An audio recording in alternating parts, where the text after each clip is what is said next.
ever had a reaction that made absolutely no sense?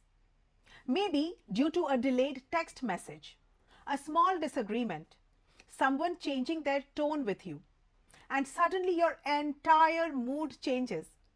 You start overthinking, you feel anxious, or you feel rejected, or maybe you replay the conversation over and over in your head. And even hours later, you still carry the emotional weight of a moment that maybe lasted for 30 seconds. So here is the question: what if the reaction isn't actually about what happened today? What if your nervous system is responding to something much older? Because one of the most life changing things I have learned is that sometimes the person triggering you isn't creating the wound. They are simply touching a wound that already exists. And once you understand that, everything changes. Now, in a few minutes, I'm going to show you 3 signs that your past is still quietly controlling your present life. And the third sign is the one most people completely miss. Now, for years, I genuinely believed that my suffering was caused entirely by the people around me. I had gone through an abusive marriage. There was emotional pain, conflict, blame, exhaustion. And when the marriage ended, I thought the pain would end too. But it didn't. The relationship was over. Yet every morning I woke up feeling tense.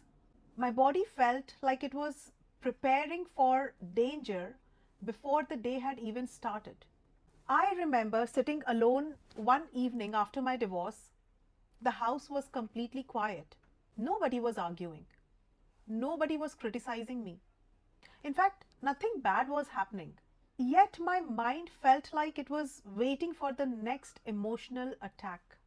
And that's when I had a realization that completely changed my life.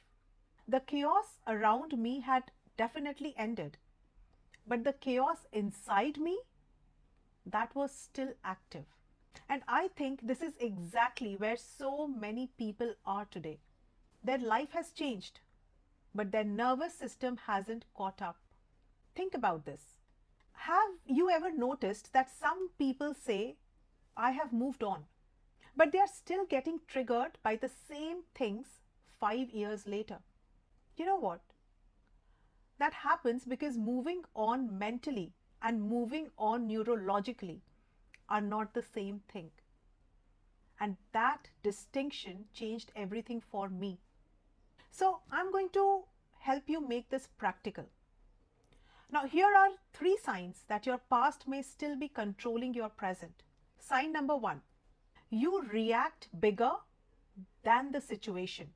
A delayed reply feels like rejection. Feedback feels like criticism. Distance feels like abandonment. One small event creates a huge emotional reaction. And afterwards, you wonder, why did that affect me so much? Because often you're not reacting to that one moment. You are reacting to years of emotional memory attached to that moment. Sign number 2: you keep repeating the same relationship patterns. Different people, different names, different circumstances. But somehow the emotional experience feels familiar. You keep attracting emotionally unavailable people. Or you keep abandoning yourself to please others. Or maybe you keep tolerating things you promised yourself you'd never ever tolerate again. Now, at some point, we have to stop asking, why does this keep happening to me? And instead, you need to start asking, what is this pattern trying to teach me? And sign number 3. And this is the one most people never recognize. You know, it's like that old saying, better the devil you know than the devil you don't. And the strange thing is, our nervous system often believes that too. Now, if you have spent years living in stress, anxiety, or emotional survival mode, peace can actually feel suspicious. your mind actually starts asking, what's wrong? Did I miss something? Why is everything so quiet? Because chaos is what you have practiced, the known devil. And peace is what you are still learning, the unknown. You know, when I started studying hypnotherapy, subconscious programming, emotional regulation, nervous system healing, I discovered something very fascinating. Most emotional reactions are not random. Emotional reactions are learned reactions. The fears, the coping mechanisms, the overthinking, people pleasing, emotional shutdowns, the self doubt. Many of these patterns were learned through repetition. And here is the beautiful part: anything learned can be unlearned as well. But you first need awareness. You need what you want to change. You cannot change a pattern you cannot see. And this realization eventually became the foundation of something I now teach called the Zero Ritual. And I will explain exactly why it's called that in a few minutes. But before I explain that, I want to give you a very simple exercise that might reveal more about your emotional patterns than months of overthinking ever could. Now, tonight, take a notebook and write down one emotional struggle that keeps repeating. Maybe it's fear of rejection. Maybe it's people pleasing. Maybe it's overthinking, anxiety. Maybe emotional shutdown. Or constantly feeling like you are not enough. Just write it down, one emotional pattern. And then ask yourself, when do I remember feeling this emotion for the very first time? Just close your eyes and think about it. Don't force the answer. Don't analyze it too much. Don't just calculate. Don't do anything. Just observe.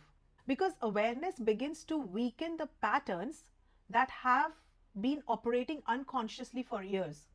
And I'm going to give you one more challenge. Now, this is a challenge, okay? For the next 7 mornings, starting from tomorrow, don't touch your phone immediately after waking up. Instead, sit quietly for 3 minutes. Just 3 minutes. I know you can do that. That's all. And in those 3 minutes, ask yourself, what emotional energy am I bringing into today? Most people spend more time checking notifications than checking in with themselves. And that disconnect keeps old patterns alive. And this is exactly why I created the Zero Ritual. You know, people often ask me, why do you call it the Zero Ritual? And the answer is actually quite simple. Because most of us are trying to heal while carrying emotional noise from yesterday, stress from today, and fears about tomorrow. We are operating at a constant emotional overload. And the goal of Zero Ritual is to bring you back to zero. Not empty, not emotionless, but I want to bring you back to ground zero, grounded, present moment, not thinking about yesterday, today, or tomorrow, the present moment. And that's what Zero Ritual does. A place where your nervous system is no longer reacting to everything around you. A place where you can actually hear yourself again. And that's why I use the word zero. In fact, in zero, Z stands for Zen the mind, E stands for enter the stillness, R stands for return to self, and O stands for open to creating the new you. Because healing isn't one action, right? It's a sequence of returning to yourself. And guys, if today's video resonated with you, then I want to invite you to join my free masterclass. And inside my masterclass, I will walk you through the complete Zero Ritual process. And I'm going to show you how subconscious rewiring, nervous system regulation, and emotional awareness work together to create a lasting change. I'm going to leave the link below in the description. And before you leave, remember this: Sometimes the goal isn't to become a new version of yourself. Sometimes the goal is to stop living the old version of yourself. Because healing isn't becoming someone else. Healing is finally feeling safe enough to become who you were before the wound convinced you otherwise. And guys, that changes everything. So I am wishing you good luck, and I'm going to see you very soon in the next episode. Do subscribe to my channel if you like these videos, and if you are ready to rewire your subconscious mind, if you're ready to make lasting changes in your lives. And I'm going to see you very soon. Take care for now.